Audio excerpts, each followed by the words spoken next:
اچھا، مذاکرات ناکام ہونے کا مقصد یہ کبھی نہیں ہوتا کہ مذاکرات نہ کیے جائیں. مذاکرات ناکام ہونا بھی تو مذاکرات کرنا ہی ہے نا جی. تو مذاکرات سمیٹ لیے گئے لیکن پھر سے مذاکرات ہو رہے ہیں.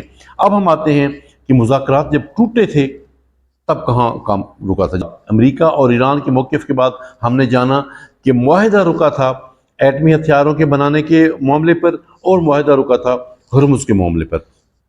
اب یہ کہا جا رہا ہے، پھر میں کہتا ہوں کہ یہ اسسمنٹ اور اندازے ہیں، اب یہ کہا جا رہا ہے کہ ایران، مطلب مذاکرات کی میز دوبارہ سجنے جا رہی، تو کچھ تو پہلے سے ہوم ورک ہو چکا ہے نا، پس پردہ کام ہو چکا ہے، تب یہ مذاکرات ہونے جا رہے ہیں.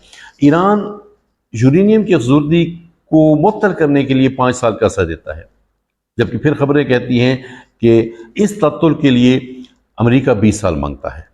تو اس کا مطلب کام ہو رہا ہے. جب بات ہو رہی ہے